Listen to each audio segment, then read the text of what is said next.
இன்னைக்கு நம்ம பார்க்க போற செய்தியோட தலைப்பு வந்து, "நீங்கள் என் உபதேசத்தில் நிலைத்திருந்தால், மெய்யாகவே என் சீஷராய் இருப்பீர்கள்."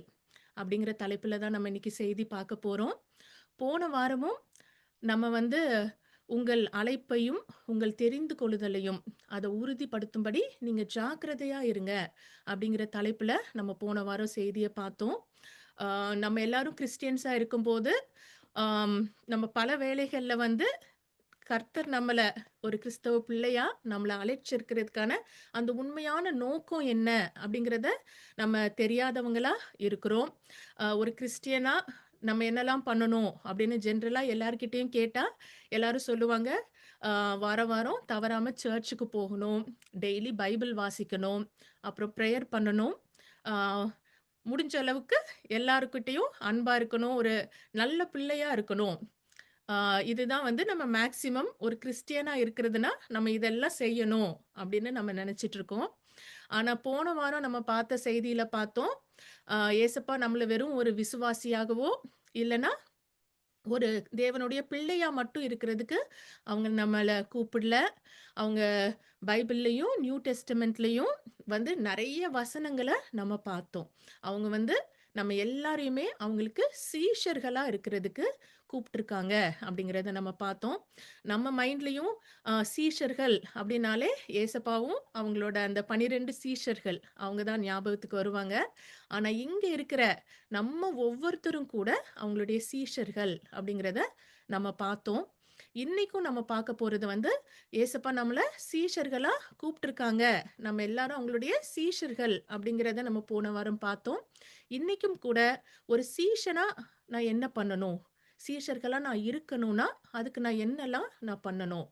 அப்படிங்கிறத தான் நம்ம இன்னைக்கு பார்க்க போறோம். பைபிள்லயும் அத பத்தி என்னென்ன வசனங்கள் இருக்கு அப்படிங்கிறத நம்ம இன்னைக்கு பார்க்க போறோம். முதலாவதா, ஏசப்பா நம்மள சீஷர்களா இருக்கணும் அப்படின்னு அவங்க சொன்னதுக்கான அந்த வசனத்த பார்க்க போறோம். மத்தேயு 28வது அதிகாரம் 18லிருந்து 20வது வசனத்திலயும். ஏசப்பா உயிர் தெழுந்ததுக்கு அப்புறம் அவங்களுடைய சீஷர்களுக்கு முன்னால அவங்க வந்து அவங்களுக்கு சொன்ன இன்ஸ்ட்ரக்ஷன், அவங்களுக்கு "நீ இத செய்" அப்படின்னு சொல்லி குடுத்த அந்த கட்டளைகள் தான் இது. அப்பொழுது இயேசு சமீபத்தில் வந்து அவர்களை நோக்கி, "வானத்திலும் பூமியிலும் சகல அதிகாரமும் எனக்கு கொடுக்கப்பட்டிருக்கிறது." ஏசப்பாவுக்கு எல்லா அதிகாரமும் கொடுக்கப்பட்டிருக்கிறது. ஆகையால் நீங்கள் புறப்பட்டு போய் சகல ஜாதிகளையும் சீஷராக்கி, பிதா, குமாரன், பரிசுத்த ஆவியின் நாமத்திலே அவர்களுக்கு ஞானஸ்நானம் கொடுத்து, நான் உங்களுக்கு கட்டளையிட்ட யாவையும் அவர்கள் கைக்கொள்ளும்படி அவர்களுக்கு உபதேசம் பண்ணுங்கள். இதோ உலகத்தின் முடிவு பரியந்தம் சகல நாட்களிலும் நான் உங்களுடனே கூட இருக்கிறேன் என்றார். ஆமென். அப்படிங்கிற இந்த வசனத்த நம்ம பார்க்கிறோம். ஏசப்பா எந்த கன்ஃப்யூஷனுமே இல்ல. ரொம்ப தெளிவா, ரொம்ப கிளியரா சொல்லியிருக்கிறாங்க. நீங்க புறப்பட்டு போய் சகல ஜாதிகளையும் எனக்கு சீஷராக்குங்க அப்படிங்கிறத நம்ம பார்க்க முடியுது. அதனால இதுல நமக்கு எந்த ஒரு சந்தேகமுமே இருக்கிறதுக்கான அந்த ஒரு வாய்ப்பே இல்ல. அதனால கர்த்தருடைய சித்தம் வந்து சகல ஜாதிகளும் நம்ம எல்லாரும் அவங்களுக்கு விசுவாசிகளா இருக்கிறதோ, அவங்களுடைய பிள்ளைகளா மட்டும் இருக்கிறது மட்டும் கிடையாது. அவங்களுடைய சீஷர்களா நம்ம ஒவ்வொருத்தனும் இருக்கணுங்கிறது தான். அப்படிங்கிறது இதுல நம்ம எல்லாருக்குமே தெரியுது. அண்ட் 2வது காரியம் அவங்க சொல்லியிருக்காங்க, எல்லாருக்கும் பரிசுத்தாவின் நாமத்தினால பிதா, குமாரன், பரிசுத்தாவின் நாமத்தினால ஞானஸ்நானம் கொடுங்க. அதுக்கப்புறம் நான் உங்களுக்கு கட்டளையிட்ட யாவையும் அவர்கள் கைக்கொள்ளும்படி அவர்களுக்கு உபதேசம் பண்ணுங்கள் அப்படின்னு ஏசப்பா சொல்லியிருக்காங்க. அதனால நம்ம அ எனக்கு இந்த இந்த இது பைபிள்ல இருக்கிறது ஓகே. இத என்னால ஃபாலோ பண்ண முடியும். இதெல்லாம் எனக்கு ரொம்ப கஷ்டம். என்னால இத பண்ண முடியாது. அப்படிங்கிற ஆப்ஷன் நமக்கு இல்ல. ஏசப்பாவே சொல்லியிருக்காங்க. நான் கட்டளையிட்ட யாவையும் அவர்கள் கைக்கொள்ளும்படி அவங்களுக்கு உபதேசம் பண்ணுங்கள். அப்படிங்கிறது தான் ஏசப்பாவோட கட்டளையா இருக்கு. மேலும் அதோட இல்லாம உலகத்தின் முடிவு பரியந்தம் சகல நாட்களிலும் நான் உங்களோட இருக்கிறேன் அப்படிங்கிற அந்த வாக்குறுதியும் நம்ம எல்லாருக்குமே குடுத்திருக்காங்க. நம்ம வாழ்க்கையில நம்ம எந்த நிலைமையில இருந்தாலும், அவங்க நம்மளோட கூடவே இருக்கிறேன் அப்படிங்கிறதையும் சொல்லியிருக்கிறாங்க. அதனால நம்ம எல்லாருமே சீஷர்கள் அப்படிங்கிறது இந்த வசனத்தின் மூலம் நமக்கு தெரியுது.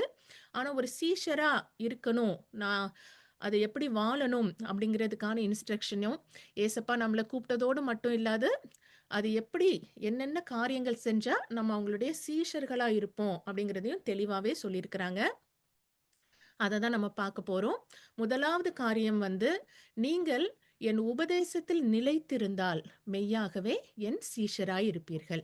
நம்ம ஒரு கிறிஸ்டியனா, ஒரு பிள்ளையா, அவங்களுடைய சீஷர்களா இருக்கணும்னா, நம்ம செய்ய வேண்டிய முதல் காரியம் வந்து, நீங்கள் என் உபதேசத்தில் நிலைத்திருந்தால் மெய்யாகவே என் சீஷராய் இருப்பீர்கள். யோவான் 8வது அதிகாரம் 31லிருந்து 32வது வசனத்திலயும் பார்க்கிறோம். இயேசு தம்மை விசுவாசித்த யூதர்களை நோக்கி, நீங்கள் என் உபதேசத்தில் நிலைத்திருந்தால் மெய்யாகவே என் சீஷராய் இருப்பீர்கள். சத்தியத்தையும் அறிவீர்கள். சத்தியம் உங்களை விடுதலையாக்கும் என்றார். அப்படின்னு நம்ம பார்க்கிறோம். ஏசப்பா ரொம்ப அழகா ஏசப்பா இந்த சாப்டர் நீங்க வாசிச்சீங்கன்னா, அவங்க நெறைய உபதேசம் குடுப்பாங்க. அவங்க நெறைய டீச் பண்ணுவாங்க, பிரசங்கம் பண்ணுவாங்க இந்த மக்களுக்கு நடுவுல. அப்போ ஏசப்பாவ நீங்க தான் எங்களுக்கு வாக்குறுதியா குடுக்கப்பட்ட எங்களோட மேசியான்னு நாங்க விசுவாசிக்கிறோம். உங்கள எங்களுடைய சொந்த இரட்சகரா நாங்க ஏற்றுக்கொள்றோம். அப்படின்னு அவங்கள ஏற்றுக்கொண்ட, அவங்கள விசுவாசிச்ச அந்த யூதர்கள பார்த்து ஏசப்பா முதல்ல சொல்றதே, "நீங்க என்னுடைய உபதேசத்துல நிலைத்திருந்தால் மெய்யாகவே என் சீஷராய் இருப்பீர்கள்" அப்படின்னு சொல்றாங்க. அதோட இல்லாம, அப்படி நீங்க என் உபதேசத்துல நிலைச்சிருக்கும்போது, அந்த சத்தியம், அந்த உண்மை அது என்னன்னு உங்களுக்கு தெரியும். அந்த சத்தியம் உங்களை விடுதலையாக்கும் அப்படிங்கிறாங்க. ஏன்னா, சாத்தான் வந்து பல வேளைகள்ல நம்மளோட ஆண்டவருடைய வார்த்தையே எடுத்து, அத வந்து மாத்தி, திருப்பி அத பொய்யாக்கி, நமக்கு அதோட இன்னொரு வெர்ஷன குடுப்பான். ஆதாமோ ஏவாளோட வாழ்க்கையிலயும் பார்த்தோம். அவர் உங்கள அந்த கனிய சாப்பிட வேண்டான்னா சொன்னாரு? அப்படி சொல்லியிருக்க மாட்டாருங்கிற மாதிரி அவங்கள அப்படியே கன்ஃப்யூஸ் பண்றத நம்ம பார்க்க முடியுது. நீங்க சாகவே சாக மாட்டீங்க அப்படின்னு ரொம்ப உறுதியா அவங்க கிட்ட கர்த்தர் தாமே சொல்லியிருப்பாங்க. இத நான் புசிக்கும் நாள்ல நீங்க சாவீங்க அப்படின்னு ஆண்டவர் சொல்லியிருந்தாலும், சாத்தான் வந்து ரொம்ப தைரியமா, ரொம்ப உறுதியா ஒரு பொய்ய உண்மையா ஏவாளுக்கு சொல்றத நம்ம பார்க்க முடியும். நீங்க சாகவே சாக மாட்டீங்கன்னு. அதனால தான் ஏசப்பா சொல்றாங்க, நம்ம அவங்க வார்த்தையில, அந்த வேதத்துல நம்ம நிலைத்திருக்கும்போது, நமக்கு உண்மை எது, பொய் எதுன்னு நமக்கு அழகா தெரியும். சாத்தான் எந்த விதமான பொய்ய எடுத்துக்கிட்டு, எந்த விதமான ஒரு ஒப்பீனியன் எடுத்துட்டு நம்மகிட்ட வரும்போது, நமக்கு அந்த சத்தியத்த தெரியும். அந்த சத்தியம் மட்டும் தான் நம்மள விடுதலையாக்க முடியும் அப்படின்னு சொல்றாங்க. யோவான் 14வது அதிகாரம் 15 முதல் 17வது வசனத்திலையும் பார்க்கிறோம். நீங்கள் என்னிடத்தில் அன்பாயிருந்தால் என் கற்பனைகளை கைக்கொள்ளுங்கள். நான் பிதாவை வேண்டிக் கொள்ளுவேன். அப்பொழுது என்றென்றைக்கும் உங்களுடனே கூட இருக்கும்படிக்கு சத்திய ஆவியாகிய வேறொரு தேற்றரவாளனை அவர் உங்களுக்கு தந்தருளுவார்.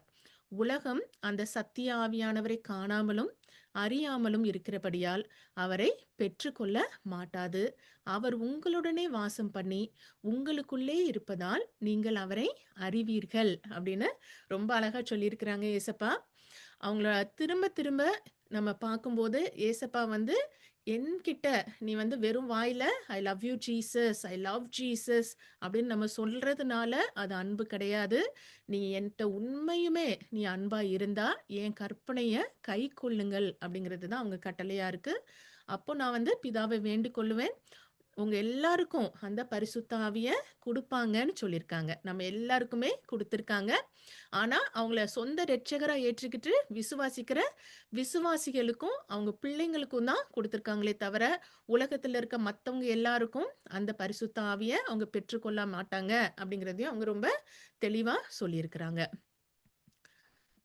அடுத்ததும் பார்க்கிறோம். யோவான் 14வது அதிகாரத்திலயும் 21லிருந்து 26வது வசனத்திலயும் ஏசப்பா திரும்ப திரும்ப இதை ரிப்பீட் பண்ணிட்டே இருக்கிறாங்க. என் கற்பனைகளை பெற்றுக்கொண்டு அவைகளை கை கொள்ளுகிறவனே என்னிடத்தில் அன்பாயிருக்கிறான். என்னிடத்தில் அன்பாயிருக்கிறவன் என் பிதாவுக்கு அன்பாயிருப்பான். இந்த பேராகிராஃப், இந்த சாப்டர்ல இந்த வசனங்கள் முழுக்க நம்ம இத ஏசப்பா திரும்ப திரும்ப அவ்வளோ முக்கியமான காரியமா இருக்கு. அதனால அது திரும்ப திரும்ப சொல்றாங்க. அத கைக்கொள்றவன் வந்து என்கிட்ட அன்பா இருக்கிறான். என்கிட்ட அன்பா இருந்தா என் பிதாவுக்கும் அன்பாயிருப்பான். நானும் அவனில் அன்பாயிருந்து அவனுக்கு என்னை வெளிப்படுத்துவேன் என்றார். ஸ்காரியாத் இல்லாத யூதா என்பவன் அவரை நோக்கி, ஆண்டவரே, நீர் உலகத்துக்கு உம்மை வெளிப்படுத்தாமல் எங்களுக்கு உம்மை வெளிப்படுத்தப் போகிற காரணம் என்றான். காரணம் என்ன என்றான். இயேசு அவனுக்கு பிரதியுத்தரமாக, ஒருவன் என்னில் அன்பாயிருந்தால் அவன் என் வசனத்தை கைக்கொள்ளுவான். அவனில் என் பிதா அன்பாயிருப்பார். நாங்கள் அவனிடத்தில் வந்து அவனோடே வாசம் பண்ணுவோம். அப்படிங்கிற அந்த வாக்குறுதியை சொல்றாங்க. அ எல்லாருக்கும் உங்கள வெளிப்படுத்தாம, எதுக்கு எங்க கிட்ட மட்டும் உங்கள வெளிப்படுத்துறீங்க? அப்படின்னு அவங்க கேட்கறதுக்கு ஏசப்பாவோட பதில் வந்து, என்ன விரும்பி அவங்களுடைய முழு மனசோடையும், முழு ஆவி, ஆத்மா, சரீரம் எல்லாத்துலயும் சுய நினைவோட என்ன பெருசா எடுத்து, என் மேல உண்மையான அன்பா இருக்கும்போது, அவன் என்னோட வசனத்த கைக்கொள்ளுவான். அப்போ வந்து என்னுடைய அவன் மேல என்னுடைய பிதாவும் அன்பா இருப்பாங்க. நாங்க 2 பேரும் வந்து அவனோட வாசம் பண்ணுவோம் அப்படிங்கிறாங்க. இது என் வாழ்க்கையிலயுமே வந்து நான் வந்து இது உண்மதான். ஏன்னா கொஞ்சம் வருஷத்துக்கு முன்னால எனக்கு வந்து வேத வசனத்திலயும் இவ்ளோ நாலேட்ஜ் கிடையாது. அ பைபிள் வாசிப்பேன். ஆனா அது ஒரு புரிஞ்சு அதுல உள்ள வந்த ஞானம் வந்து சுத்தமாவே எனக்கு கிடையாது. எனக்குள்ள பரிசுத்த ஆவி இருக்கிறாங்க அப்படிங்கிறதே வந்து எனக்கு ரொம்ப வருஷத்துக்கு தெரியாது. நாங்க பிரெஸ்டன்ல இருக்கும்போது கூட ஒரு 7, 8 வருஷத்துக்கு முன்னால ஒரு சர்ச் போம்போது, அங்க ஒரு கெஸ்ட்டா ஒரு பாஸ்டர் வந்திருந்தாங்க. அவங்க வந்துட்டு, யாருக்கெல்லாம் ஹோலி ஸ்பிரிட் வேணுமோ, "வாங்க முன்னால வாங்க" அப்படிங்கிற மாதிரி ஏதோ ஒரு அனவுன்ஸ்மென்ட் குடுத்தாங்க. நான் உடனே எழும்பி முன்னால போனேன். அந்த மீட்டிங்ல பார்த்தா, இன்னொரு எங்களுக்கு தெரிஞ்ச ஒரு ஃபேமிலி ஃப்ரெண்ட், ஒரு அண்ணா, அவங்க ஃபேமிலியும் இருந்திருக்காங்க. அந்த மீட்டிங் எல்லாம் முடிஞ்சு, சர்ச் எல்லாம் விட்டு வெளியில வந்ததுக்கப்புறம், அந்த அண்ணன் வந்து கேட்டாங்க, "அபியா, ஆ உனக்கு உனக்குள்ள ஹோலி ஸ்பிரிட் இருக்கிறாங்க அப்படிங்கிறது உனக்கு தெரியுமா? தெரியாதா? You already have it. உனக்கு ஆல்ரெடி இருக்கிறாங்க." அப்படின்னு அவங்க சொல்லும்போது, எனக்கு அது அப்படியே கேட்டுட்டு நான் அப்படியே அத கடந்து போயிட்டேன். எனக்கு அப்போ வரைக்கும் கூட நம்ம ஏசப்பாவ விசுவாசிக்கும்போது, நமக்குள்ள அவங்க இருக்காங்க அப்படிங்கிற அந்த ஞானம் கூட இல்லாம தான் நான் வந்து ரொம்ப வருஷம் இருந்தேன்.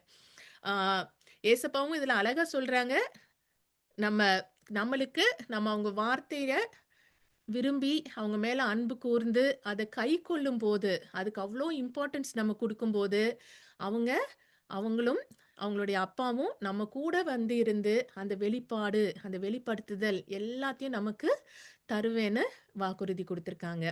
அதோட நிப்பாட்டாம, நாங்கள் அவனிடத்தில் வந்து அவனோடே வாசம் பண்ணுவோம். என்மேல் அன்பாயிராதவன் என் வசனங்களை கைக்கொள்ள மாட்டான். நீங்கள் கேட்கிற வசனம் என்னுடையதாயிராமல் என்னை அனுப்பின பிதாவினுடையதாய் இருக்கிறது. நான் உங்களுடனே தங்கியிருக்கையில் இவைகளை உங்களுக்கு சொன்னேன். என் நாமத்தினாலே பிதா அனுப்பப் போகிற பரிசுத்த ஆவியாகிய தேற்றரவாளனே எல்லாவற்றையும் உங்களுக்கு போதித்து, நான் உங்களுக்கு சொன்ன எல்லாவற்றையும் உங்களுக்கு நினைப்பூட்டுவார். அப்படிங்கிற அந்த வாக்குறுதியையும் ஏசப்பா அவங்க சீஷர்களுக்கு குடுக்குறாங்க. நம்ம பைபிள் வாசிக்கும் போதும், நியூ டெஸ்டமென்ட் எல்லாம் வாசிக்கும் போதும், அடிக்கடி இப்போ கிறிஸ்டியன் இல்லாத மத்த மக்கள் வந்து ஒரு கேள்வி கேட்பாங்க. இது வந்து நீங்க எப்படி ஆண்டவரோட வார்த்தைன்னு நீங்க சொல்றீங்க? இத எழுதுனது மனுஷன் தான?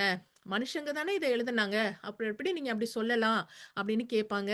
ஆனா இந்த சீஷர்கள் எல்லாருமே ஏசப்பாவு கூட இருந்தாலும், அவங்க சொல்ற இந்த வாக்குறுதியினால தான் அவ்வளவு தெளிவா எதையும் மறக்காம, அங்க நடந்த காரியங்கள, அவங்க கண்ணால பார்த்த காரியங்கள, அதுக்கப்புறம் அவங்க நியூ டெஸ்டமென்ட்ல அந்த பைபிள் வசனங்கள் எல்லாத்தையும் அவங்களால எழுத முடிஞ்சது இந்த பரிசுத்த ஆவியினால தான். அததான் ஏசப்பா சொல்றாங்க, பிதா அனுப்பப் போகிற அந்த பரிசுத்த ஆவியாகிய தேற்றரவாளனே எல்லாவற்றையும் உங்களுக்கு போதித்து, நான் உங்களுக்கு சொன்ன எல்லாவற்றையும் உங்களுக்கு நினைப்பூட்டுவார். அப்படிங்கிற இந்த காரியங்கள் எல்லாத்தையுமே அவங்களுக்கு நினைப்பூட்டி, இது அவங்களுக்கு எழுதுறதுக்கான அந்த கிருபையையும், அந்த ஞானத்தையும் குடுத்தது அந்த பரிசுத்த ஆவிதான். அதே மாதிரி தான் நம்மளும் பல வேளைகள்ல நான் பைபிள் வாசிக்கிறேன். அது எல்லாம் என் தலைக்கு மேல போயிடுது. இல்ல எனக்கு ஒண்ணும் புரியல அப்படிங்கிற நிலைமையில இருந்தோம்னா, நம்ம பரிசுத்த ஆவியின் மூலமா ஏசப்பா நமக்கு அது எல்லாத்தையுமே புரியறதுக்கான அந்த கிருபைய குடுத்துருக்காங்க. நம்ம கேட்க வேண்டியதெல்லாம் ஏசப்பா கிட்ட நம்ம பிரேயர் பண்ணி, எனக்கு இத நான் நினைவில் வச்சுக்கொள்றதுக்கும், இத புரிஞ்சுக்கிறதுக்கும் நீங்க எனக்கு ஹெல்ப் பண்ணுங்க அப்படின்னு நம்ம கேட்கும்போது, அவங்களுடைய அந்த பரிசுத்த ஆவி நமக்கு நிச்சயமா ஹெல்ப் பண்ணுவாங்க. அடுத்ததாகவும் பார்க்கிறோம். நியூ டெஸ்டமென்ட்ல மட்டும் இல்ல, தேவனுடைய வார்த்தைய வெறும் கேட்கிறவங்களாகவும், அத வாசிக்கிறவங்களாகவும் மட்டும் இல்லாம, அதன்படி நடக்கிறவங்களாகவும், அதை கைக்கொள்றவங்களாவும் இருக்கிறது ரொம்ப முக்கியங்கிறத ஓல்ட் டெஸ்டமெண்ட்லயும் நம்ம பார்க்க முடியுது. யோசுவா 1வது அதிகாரம் 7 முதல் 9வது வசனத்துல நம்ம இத பார்க்க முடியுது. மோசே இறந்துட்டாங்க. அதுக்கப்புறம் யோசுவாவுக்கு அந்த பொறுப்பு போகுது. இஸ்ரவேல் ஜனங்கள ஆண்டவர் வாக்குறுதி குடுத்த அந்த தேசத்துக்கு அழைத்துட்டு போறதுக்கான அந்த அ பெரிய வேலைய இப்ப ஆ, யோசுவாவுக்கு ஆண்டவர் கொடுக்கறாங்க. அப்போ யோசுவா கிட்ட என்ன சொல்றாங்கன்னு பார்க்கலாம். என் தாசனாகிய மோசே உனக்கு கற்பித்த நியாய பிரமாணத்தின்படியெல்லாம் செய்ய கவனமாயிருக்க மாத்திரம் மிகவும் பலங்கொண்டு திடமனதாய் இரு அப்படின்னு சொல்றாங்க. நீ இந்த மக்கள் எல்லாத்தையும் வழி நடத்த போற. அவங்களுக்கு ஒரு லீடரா நீ இருக்க போத. அதனால நீ அவங்களுக்கு ஒரு நல்ல எக்ஸாம்பிள், அவங்களுக்கு ஒரு நல்ல எடுத்துக்காட்டா இருக்கணும் உன் வாழ்க்கையில. அதனால இந்த மோசேவுக்கு நான் குடுத்த அந்த நியாய பிரமாணங்கள், பழைய ஏற்பாட்டுல இருக்க அந்த நியாய பிரமாணத்தின்படி எல்லாம் செய்யறதுக்கு நீ கவனமா இருக்கிறதுக்கு மிகவும் பலம் கொண்டு திடமனதா இரு அப்படின்னு சொல்றாங்க. நீ போகும் இடமெல்லாம் புத்திமானாய் நடந்து கொள்ளும்படிக்கு அதை விட்டு வலது இடதுபுறம் விலகாதிருப்பாயாக அப்படிங்கிறாங்க. நம்ம வாழ்க்கையிலயும் நம்ம எல்லார் முன்னாலயும் ஒரு புத்திமானா நடக்கணும் அப்படின்னு நம்ம ஆசைப்படுவோம். அதுக்கான ஆன்சர் இதுதான். நீ போற இடத்துலலாம் நீ புத்திமானா நடந்து கொள்ளணும்னா அதை விட்டு ரைட் லெஃப்ட் எங்கேயும் நீ விலகாம இருக்கணும் அப்படிங்கிறது 2வது காரியம். இந்த நியாயப்பிரமாண புஸ்தகம் உன் வாயை விட்டு பிரியாதிருப்பதாக. இதில் எழுதியிருக்கிறவைகளின் படியெல்லாம் நீ செய்ய கவனமாய் இருக்கும்படி இரவும் பகலும் அதை தியானித்துக் கொண்டிருப்பாயாக அப்படிங்கிறது கர்த்தர் தாமே ரொம்ப அழகா சொல்லியிருக்காங்க. ஜஸ்ட் காலையில பைபிள் வசனத்தை வாசிச்சுட்டு பைபிள் வாசிச்சுட்டு மூடி வச்சுட்டு பல வேளைகள்ல நம்ம அதை மறந்துடுறோம். அது ஒரு கடமையா செஞ்சுட்டு. ஆனா கர்த்தரும் சரி, ஏசப்பாவும் சரி, திரும்ப திரும்ப சொல்றது, நம்ம அத இரவும் பகலும் நம்ம மைண்ட்ல அது ஓடிட்டே இருக்கணும். அத தியானிச்சுட்டே இருக்கும்போது, நம்மள சாத்தானோ, இல்ல இந்த உலகத்தின் வழியிலயோ நம்ம டிஸ்ட்ராக்ட் ஆகாம, எதுக்கும் நம்ம ஏமாறாம, நம்ம கர்த்தருடைய வசனத்தையே நம்ம தியானிச்சுட்டு இருக்கும்போது, அவங்க நமக்கு தேவையான எல்லா ஞானத்தையும் தருவாங்க. அத தான் கன்டினியூஸா பார்க்குறோம். நீ செய்ய கவனமாய் இருக்கும்படி இரவும் பகலும் அதை தியானித்துக் கொண்டிருப்பாயாக. அப்பொழுது நீ உன் வழியை வாய்க்க பண்ணுவாய். நீ இதெல்லாம் செய்யும்போது தான், அப்பொழுது நீ உன் வழியை வாய்க்க பண்ணுவாய். அப்பொழுது புத்திமானாயும் நடந்து கொள்ளுவாய் அப்படின்னு சொல்றாங்க. நம்ம செய்யற காரியங்கள் எல்லாம் வாய்க்க பண்ணணும். நம்ம புத்திமானாய் நடந்து கொள்ளணும்னா, நம்ம மைண்ட்ல இந்த உலகம் சொல்ற காரியங்களும், இது பரவாயில்ல, இது ஓகே, பயப்படுறது ஓகே.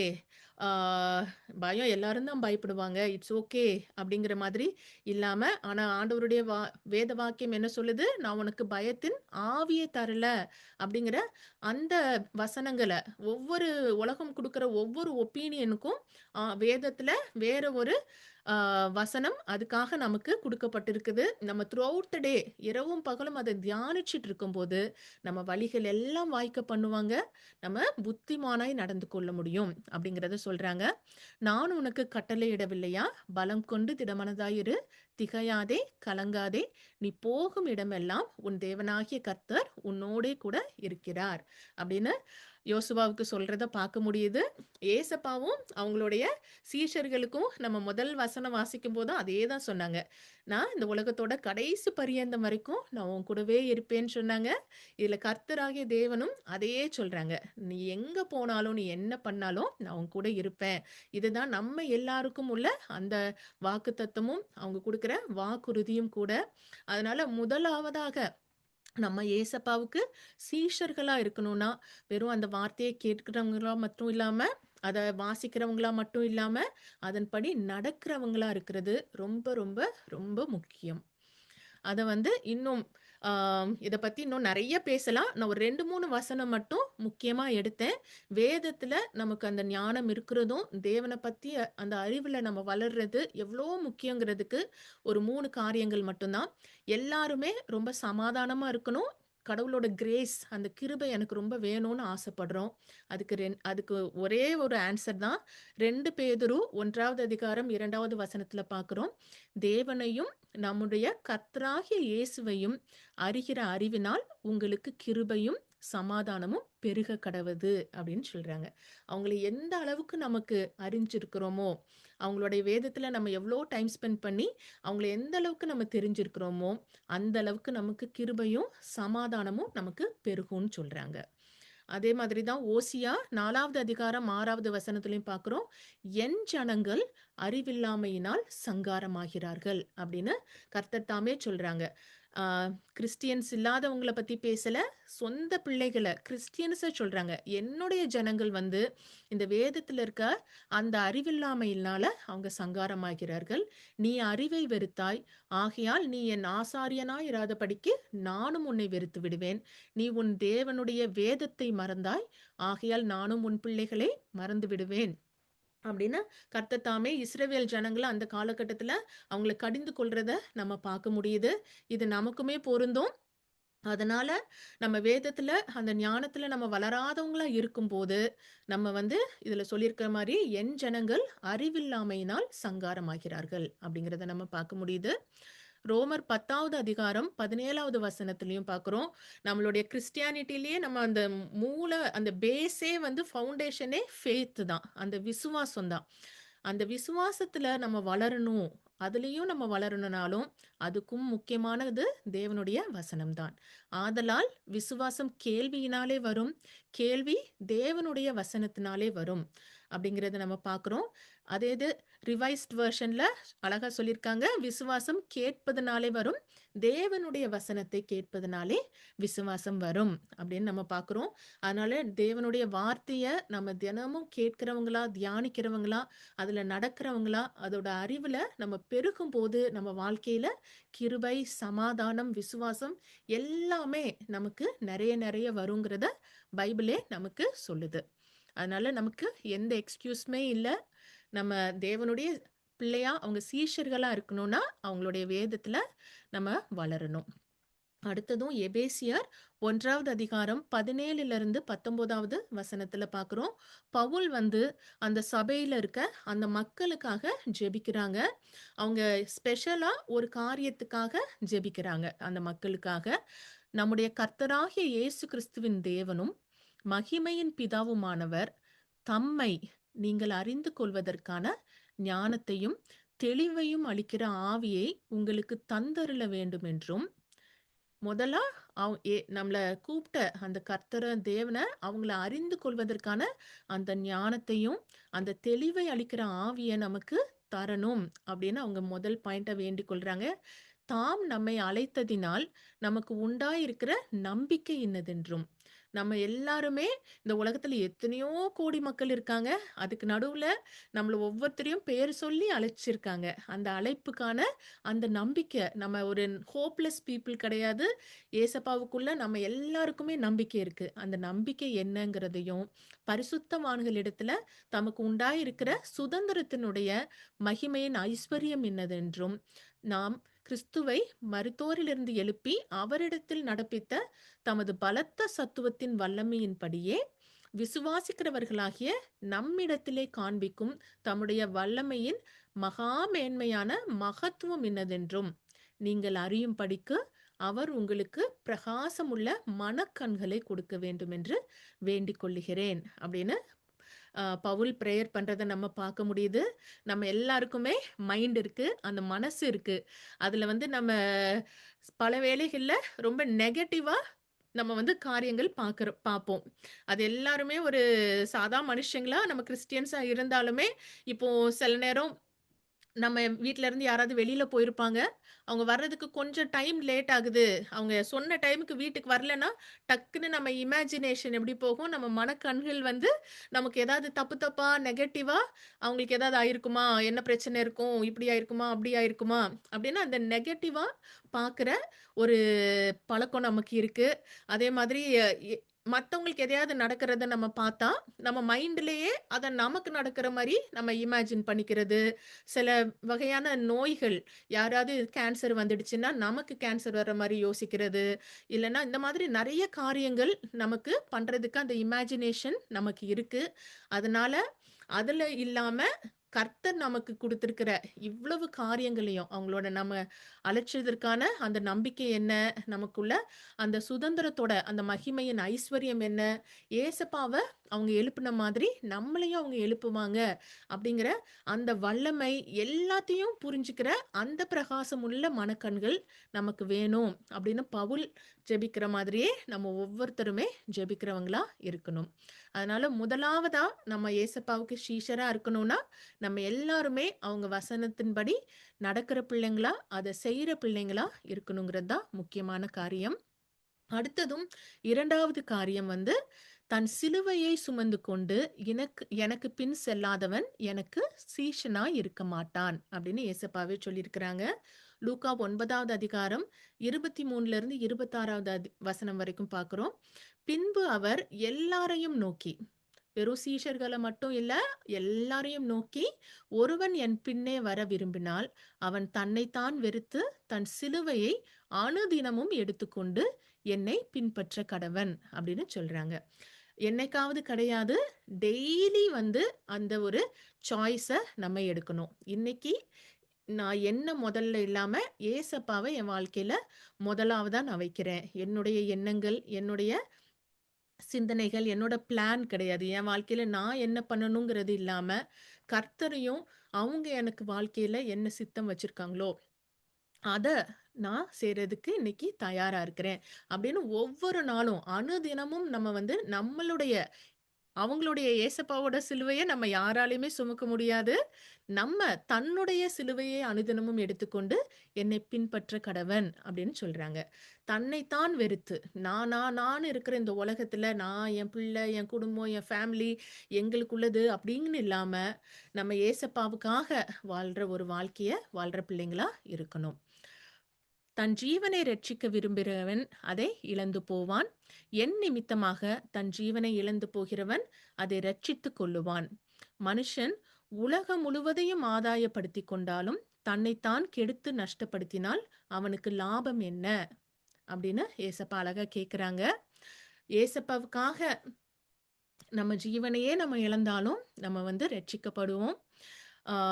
உலகம் மனுஷன் வந்து உலகம் முழுசையும் ஆதாயப்படுத்தி கொண்டாலும் அவன் தன்னைத்தானே கெடுத்து நஷ்டப்படுத்தினா அவனுக்கு என்ன லாபம் அப்படின்னு எனக்கு சொல்லும்போது எனக்கு இந்த அம்பானியோட அவங்க ஃபேமிலி தான் ரொம்ப கண்ணுக்குள்ளே வந்தாங்க.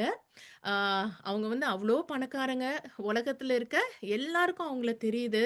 ஆனா அவங்க இன்னும் ரட்சிக்கப்படாம தேவனை தெரிஞ்சு கொள்ளாம நம்ம யோசிச்சு பார்த்தோம்னா, நீங்க அந்த பெரிய பிக்கர் பிக்சர்ன்பாங்க. அத யோசிச்சு பார்த்தீங்கன்னா, நம்ம இந்த உலகத்துல மிஞ்சி மிஞ்சி போனா ஒரு மேக்ஸிமம் 100 வருஷம் தான் நம்ம வாழுவோம். ஆனா, ஆண்டவர் கூட நம்ம எல்லாருமே வந்து ஆ 1000 1000 வருஷம் வாழுவோம்னு பைபிள்ல சொல்லுது. ஆ அவங்க எல்லாம் வந்து உலகத்த ஆதாயப்படுத்திக்கிட்டாங்க. உலகத்துடைய காரியங்கள்ல பெரியவங்களா இருக்காங்க. ஆனா, அவங்க வாழ்க்கையில சொந்த வாழ்க்கையில வந்து அவங்க தேவன அறியாதவங்களா தான் இருக்கிறாங்க. அந்த மாதிரி நம்மளும் உலகத்துல எல்லாத்தையும் நம்ம சாதிச்சாலும், at the end of the day நம்ம தன்னைத்தானே நம்ம கெடுத்து நஷ்டப்படுத்திக்கிட்டா என்ன லாபம்? அப்படின்னு ஏசப்பா கேட்குறாங்க. என்னை குறித்தும், என் வார்த்தைகளை குறித்தும் எவன் வெட்கப்படுகிறானோ, அவனைக் குறித்து மனுஷகுமாரனும் தம்முடைய மகிமையோடும், பிதாவின் மகிமையோடும், பரிசுத்த தூதர்களின் மகிமையோடும் வரும்போது வெட்கப்படுவார் அப்படின்னு அழகா சொல்றாங்க. அதனால அ இதுவும் நான் அடிக்கடி யோசிப்பேன். நம்ம எல்லாரும் ஒரு நல்ல ஹோட்டல் போறோம். அங்க சாப்பாடு நல்லா இருக்குன்னா எல்லார்ட்டயும் சொல்லுவோம். நான் அந்த ஹோட்டல் போனேன். அங்க சாப்பாடு சூப்பரா இருந்துச்சு. நீங்க ட்ரை பண்ணுங்க அப்படின்னு சொல்லுவோம். ஆ இல்லன்னா ஏதாவது ஒரு மூவி பார்த்தோம்னா, அந்த மூவி பார்த்தேன். அந்த மூவி நல்லா இருக்கு. நீங்களும் அந்த மூவி பாருங்க. இந்த பாட்ட கேட்டீங்களா? இல்ல இங்க போனீங்களா? அப்படின்னு நமக்கு தெரிஞ்ச காரியங்கள் எல்லாத்தையும் அழகா நம்ம ஷேர் பண்றோம். ஆனா பல வேளைகள்ல ஏசப்பாவ பத்தியும், அவங்களுடைய வார்த்தைகள பத்தியும் நம்ம ஷேர் பண்ணணும்னா, நம்ம வந்து வெட்கப்படுற பிள்ளைகளா இருக்கிறோம். நான் அப்படிதான் இருந்தேன். ஆ ஏசப்பாவ பத்தி நான் யார்கிட்டயும் அந்த அளவுக்கெல்லாம் ஷேர் பண்ணதே கிடையாது. ஆனா, நம்ம அப்படி இருக்கக்கூடாது அப்படிங்கிறத ஏசப்பா சொல்றாங்க. "என்னை குறித்தும், என் வார்த்தைகளை குறித்தும் எவன் வெட்கப்படுகிறானோ, நான் மகிமையோட பரிசுத்த தூதர்களோட நான் வரும்போது, நானும் வெட்கப்படுவேன்." அப்படிங்கிறத சொல்றாங்க. அதனால நம்ம ஏசப்பா சொன்ன மாதிரி 2வதா அவங்களுடைய சீஷர்களா இருக்கணும்னா, நம்ம எல்லாருமே நான் அப்படிங்கிற அந்த காரியத்த விட்டுட்டு, நம்மளுடைய ஆ எண்ணங்கள், சிந்தனைகள், நம்மளோட பிளான் எல்லாத்தையுமே ஏசப்பாவுக்கு பின்னால தான். அவங்க தான் ஃபர்ஸ்ட்டு. அவங்க தான் என்னோட பிரையாரிட்டின்னு நம்ம சிலுவைய தினமும் நம்ம தூக்கிக்கிட்டு அவங்களுக்கு பின்னால போக சொல்லியிருக்கிறாங்க. அடுத்த காரியமும், "உங்களில் எவனாகிலும் தனக்கு உண்டானவைகளை எல்லாம் வெறுத்து விடாவிட்டால், அவன் எனக்கு சீஷனாய் இருக்க மாட்டான்." அப்படின்னு சொல்றாங்க. லூக்கா 14வது அதிகாரம் 25 முதல் 30வது வசனத்துல பார்க்கிறோம். பின்பு அநேக ஜனங்கள் அவரோடே கூட பிரயாணமாய் போகையில், அவர்களிடமாய் அவர் திரும்பி பார்த்து, இது நீங்க நமக்கே இது பொருந்தும். ஏசப்பா வந்து அவங்க சீஷர்களுக்கு மட்டும் இத குடுக்கல. அவங்க வந்து இந்த இன்ஸ்ட்ரக்ஷன எல்லா ஜனங்களையும் அவங்கள திரும்பி பார்த்து சொல்றாங்க. யாதொருவன் அந்த சாய்ஸையும் குடுக்குறாங்க. யார் ஒருவன் என்கிட்ட வந்து தன் தகப்பனையும், தாயையும், மனைவியையும், பிள்ளைகளையும், சகோதரரையும், சகோதரிகளையும், தன் ஜீவனையும் வெறுக்காவிட்டால் எனக்கு சீஷனாய் இருக்க மாட்டான். அப்படிங்கிறத எல்லாரையும் பார்த்து சொல்றாங்க. ஆம். சஞ்சய் பாஸ்டர் வந்து என்கிட்ட வந்து சொல்லும்போதும், எனக்கு எத்தனையோ எக்ஸ்கியூசஸ் குடுக்கணும்னா, நான் குடுத்துருக்கலாம். என் மனசுலயும் 1000 கேள்வி வந்துச்சு. பிள்ளைங்க இருக்காங்க, அ அஜய் இருக்காங்க, அவங்க வேலை இருக்கு. இது எல்லாத்துக்கும் நடுவுல நான் எப்படி இத செய்ய முடியும்? வாரம் வாரம் வேற செய்யணும், தொடர்ந்து செய்யணும். இத எப்படி என்னால முடியும்? அப்படின்னு நான் எப்போ தேவனுடைய இடத்துல அவங்க எனக்கு அந்த வாய்ப்ப குடுக்கும்போது தேவனுக்கு முன்னாக என்னுடைய ஃபேமிலி, என் பிள்ளைங்க இவங்கள நான் பிரையாரிடைஸ் பண்ணும்போது, அது வந்து அந்த இடத்துல அது சரியான காரியம் கிடையாது. அத தான் ஏசப்பா சொல்றாங்க. "நீ வந்து என் பின்னால வரணும்னா, முதல் பிரையாரிட்டி ஏசப்பா தான். ஏசப்பா எனக்கு இந்த வாய்ப்பு குடுத்ததே எவ்ளோ பெரிய கிருப அப்படிங்கிறத உணர்ந்து அவங்க அந்த வாய்ப்ப குடுக்கும்போது, அத பண்றதுக்கான அந்த பெலனையும், அந்த நேரத்தையும் அவங்க எனக்கு தருவாங்க. அப்படின்னு விசுவாசிச்சதுனால தான், நான் இந்த இடத்துல உங்க எல்லார் முன்னாலயும் இருக்க முடியுது. அத தான் ஏசப்பா சொல்லியிருக்காங்க. யாராவது என்ட்ட வந்து தன் தகப்பனையும், தாயையும், மனைவியையும், பிள்ளைகளையும், சகோதரரையும், சகோதரிகளையும், தன் ஜீவனையும் வெறுக்காவிட்டால் எனக்கு சீஷனா இருக்க முடியாது அப்படின்னு சொல்றாங்க. அதனால நம்ம ஏசப்பாவுக்கு குடுக்க வேண்டிய இடத்த நம்ம ஃபேமிலிக்கும், நம்ம மத்த காரியங்களுக்கும், நம்மளுடைய சொந்த காரியங்களுக்கும் நம்ம குடுத்தோம்னா, நம்ம அவங்களுக்கு சீஷர்களா இருக்க முடியாது. தன் சிலுவையை சுமந்து கொண்டு எனக்கு பின் செல்லாதவன் எனக்கு சீஷனாய் இருக்க மாட்டான் அப்படிங்கிறதையும் சொல்றாங்க. அது போன வசனத்திலேயே நம்ம பார்த்தோம். உங்களில் ஒருவன் ஒரு கோபுரத்தை கட்ட மனதாயிருந்து அஸ்திபாரம் போட்ட பின்பு முடிக்க திராணி இல்லாமற் போனால் பார்க்கிறவர்கள் எல்லாரும் இந்த மனுஷன் கட்டத் தொடங்கி முடிக்க திராணி இல்லாமற் போனான் என்று சொல்லி தன்னை பரியாசம் பண்ணாதபடிக்கு அதை கட்டி தீர்க்கிறதுக்கு தனக்கு நிர்வாகம் உண்டோ இல்லையோ என்று முன்பு அவன் உட்கார்ந்து செல்லும் செலவை கணக்கு பாராமல் இருப்பானோ அப்படின்னு ஏசப்பா கேக்குறாங்க. நம்ம கூட நம்ம வீட்ல ஏதாவது ஒரு பில்டிங் கட்டுறோம். அ என்ன பண்ணாலும், "இது நம்மளால பண்ண முடியுமா?" அப்படின்னு நம்ம உட்கார்ந்து யோசிப்போம். இதே தான் நான் சொன்ன மாதிரி பாஸ்டர் எனக்கு சொன்னதுக்கப்புறம், "நீ இப்படி தமிழ் மினிஸ்ட்ரி நீங்க பண்ணுங்க." அப்படின்னு அவங்க சொன்னதுக்கப்புறம், ஒரு 2, 3 மாசம் தூக்கம் இல்ல. அவ்ளோ பயம் வேற ஒரு பக்கம். இத நம்மளால பண்ண முடியுமாங்கிறது. அதாவது இது ஒன் ஆஃபா ஒரு கெஸ்ட் ஸ்பீக்கர் மாரி போய் நீங்க ஒரு நாள் ஒரு மெசேஜ் குடுங்க அப்படிங்கிற காரியம் கிடையாது. நான் வாரம் வாரம் பண்ணணும். ஆ கன்சிஸ்டன்ட்டா பண்ணணும். அதுக்கப்புறம் அ 1, 2 மெசேஜ்னா சரி, நான் வாரம் வாரம் மெசேஜ் குடுக்குறதுக்கு முதல்ல எனக்கு டாபிக்கே இருக்குமா? எனக்கு இதெல்லாம் பண்ண முடியுமா? அப்படின்னு என்னோட சொந்த ஸ்ட்ரென்த்ல நான் இத யோசிக்கும்போது, அவ்ளோ மலைப்பா இருக்குன்னு சொல்லுவாங்கல்ல, என்னால இது முடியாத காரியம் அப்படிங்கிறது, அ என்னோட ஓன் ஸ்ட்ரென்த்ல நிச்சயமா முடியாது அப்படிங்கிறது தான் எனக்கு தெரிஞ்சது. ஆனா, ஏசப்பாவால அவங்க கூட இருக்கும்போது, என்னால எல்லாம் பண்ண முடியும் அப்படின்னு யோசிச்சு, பிளஸ் நான் எல்லா வாரமும் கன்சிஸ்டன்ட்டா இருக்கணும். என்னால இத பண்ண முடியும்னு உணர்ந்ததுக்கு அப்புறம் தான், நானும் இந்த மீட்டிங்க தொடங்குனேன். அத தான் ஏசப்பாவும் சொல்றாங்க. நம்ம உன்னால ஒண்ணு ஆரம்பிச்சு ஒரு பில்டிங்க கட்டத் தொடங்கி, அத முடிக்க முடியுமா? அப்படின்னு ஒருத்தன் கணக்கு பார்க்காம இருப்பானா? அதனால நீங்களும் அத ஒரு சீஷரா இருக்கணுங்கிறது ஒரு ஈஸியான காரியம் கிடையாது. "இது என்னால பண்ண முடியுமா?" அப்படின்னு நீங்களும் யோசிக்கணுங்கிறாங்க. அதே வசனத்தோட கன்டினியூவேஷன் தான் 31வது 31லிருந்து 33வது வசனத்திலயும் பார்க்கிறோம். "அன்றியும் ஒரு ராஜா மற்றொரு ராஜாவோடே யுத்தம் செய்யப் போகிறபோது, தன்மேல் 20,000 சேவகரோடே வருகிற அவனை, தான் 10,000 சேவகரைக் கொண்டு எதிர்க்கக் கூடுமோ கூடாதோ என்று முன்பு உட்கார்ந்து ஆலோசனை பண்ணாமல் இருப்பானோ?" அப்படிங்கிறதையும் கேட்குறாங்க. கூடாதென்று கண்டால், மற்றவன் இன்னும் தூரத்தில் இருக்கும்போதே ஸ்தானாதிபதிகளை அனுப்பி சமாதானத்துக்கு ஏதுவானவைகளை கேட்டுக்கொள்வானே. அப்படியே உங்களில் எவனாகிலும் தனக்கு உண்டானவைகளை எல்லாம் வெறுத்து விடாவிட்டால், அவன் எனக்கு சீஷனாய் இருக்க மாட்டான். அப்படின்னு அழகா இந்த காரியங்கள் எல்லாம் சொல்லி ஏசப்பா எக்ஸ்பிளைன் பண்றாங்க. அதனால அவங்களுக்கு சீஷரா இருக்கணும்னா, நம்ம கான்ஷியஸா நம்ம முழு மனசோட அந்த முடிவ நம்ம எடுக்கணும். நான் தினம் தினம் ஏசப்பாவுக்காக வாழுவேன். என்னுடைய வாழ்க்கையில நான் இல்ல, என்னுடைய சொந்த இஷ்டம், எனக்கு பிரியமான காரியங்கள் இல்ல, தேவனுடைய சித்தம் என் வாழ்க்கையில என்னவோ, அத நான் பண்றதுக்கு நான் தயாரா இருக்கிறேன் அப்படின்னு நம்ம எல்லாருமே நமக்கு உண்டான எல்லாத்தையும் வெறுத்துவிட்டு, அவங்களுக்கான ஒரு பிள்ளையா நான் வாழ்வேன்னு நெனச்சா மட்டுமே, அவங்களுடைய சீஷனா இருக்க முடியும் அப்படிங்கிறத நம்ம பார்க்கிறோம். அடுத்தது 4வது காரியமும், நீங்கள் ஒருவரில் ஒருவர் அன்புள்ளவர்களாய் இருந்தால், நீங்கள் என்னுடைய சீஷர்கள் என்று எல்லாரும் அறிந்து கொள்வார்கள். அப்படிங்கிறது தான்.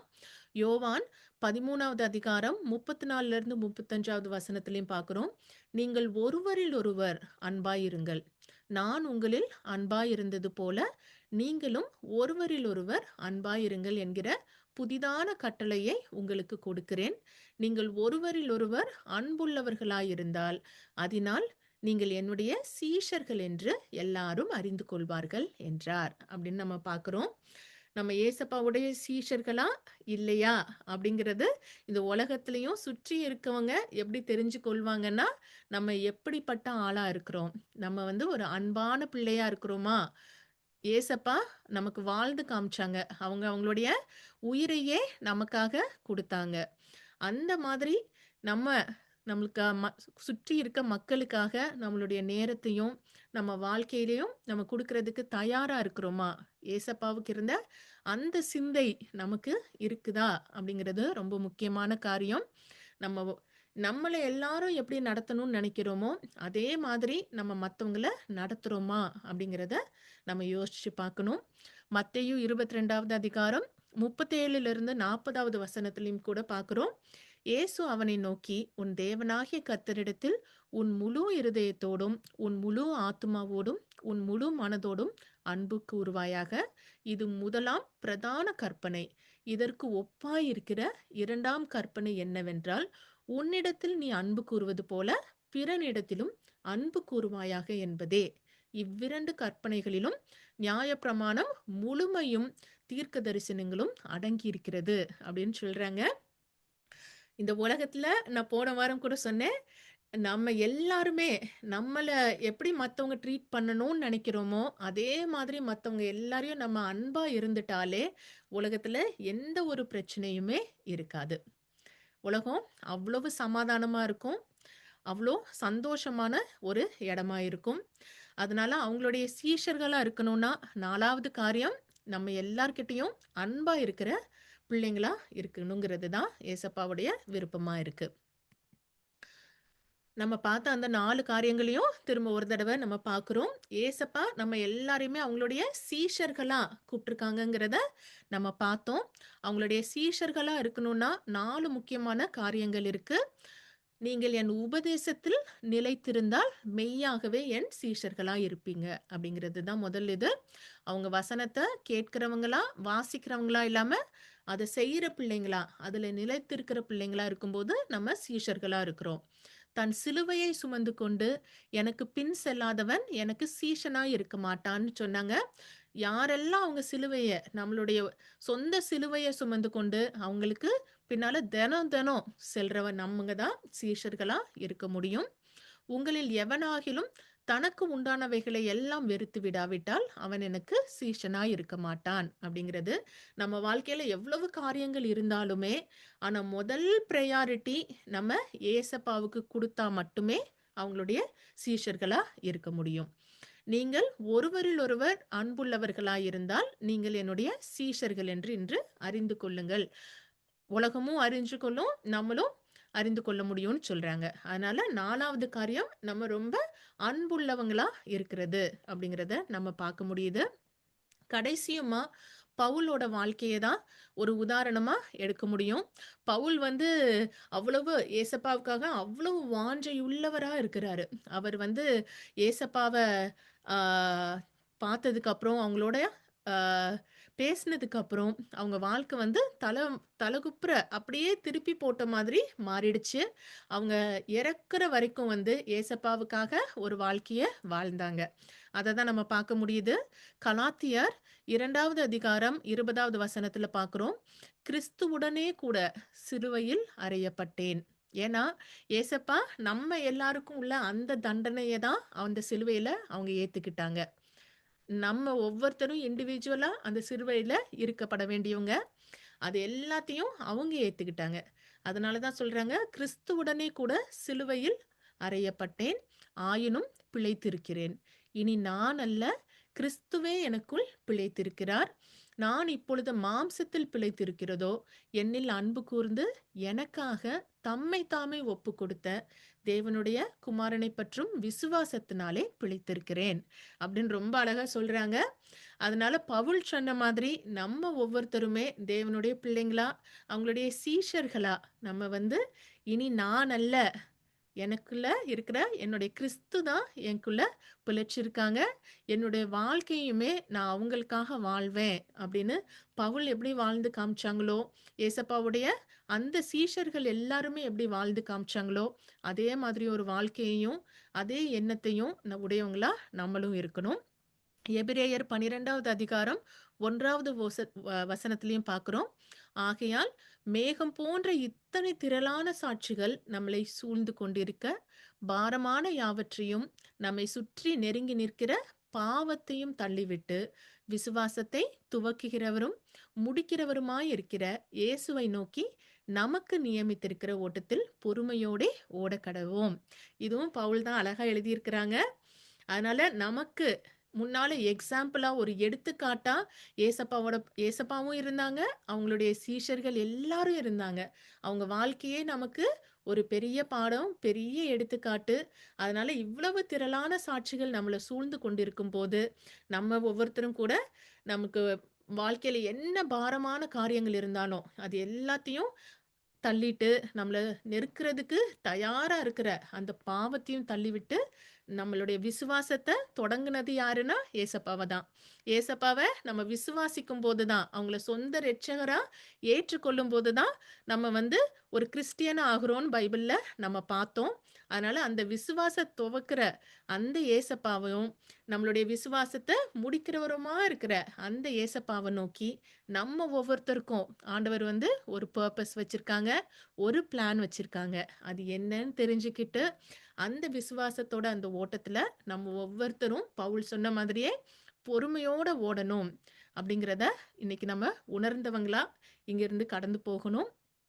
இந்த வாரத்துக்குள்ளேயும் கூட நீங்க கடந்து போகும்போதும், நம்ம டெய்லி நம்ம ஒரு கிறிஸ்டியனா நம்ம நெறைய காரியங்கள் செய்றோம். ஆனா, இந்த 4 முக்கியமான காரியங்கள உணர்ந்தவங்களா, நான் ஏசப்பாவுடைய ஒரு சீஷனா இருக்கணும். நான் ஒரு அவங்களுடைய அ சீஷரா ஏசப்பா என்ன அழைச்சிருக்காங்க அப்படிங்கிறத உணர்ந்தவங்களா, அந்த 4 முக்கியமான காரியங்களும் அவங்க வார்த்தைய கேட்கிறவ பிள்ளையா மட்டும் இல்லாம, அதன்படி ஒவ்வொரு காரியத்தையும் ஏசப்பா என்ன சொல்லியிருக்காங்களோ, அத செய்ற பிள்ளையா நான் இருப்பேன் அப்படிங்கிறதையும், என்னுடைய சிலுவைய நான் தினம் சுமந்துக்கிட்டு ஏசப்பாவுக்கு பின்னால நான் போவேன் அப்படிங்கிறத உணர்ந்தவங்களாகவும், 3வதா என்னுடைய வாழ்க்கையில எல்லா பிரையாரிட்டியும் மத்த எந்த காரியமும் கிடையாது. முதல் பிரையாரிட்டி எனக்கு ஏசப்பா தான். அவங்களுக்கு தான் நான் அந்த இடத்த குடுத்துருக்கேன்.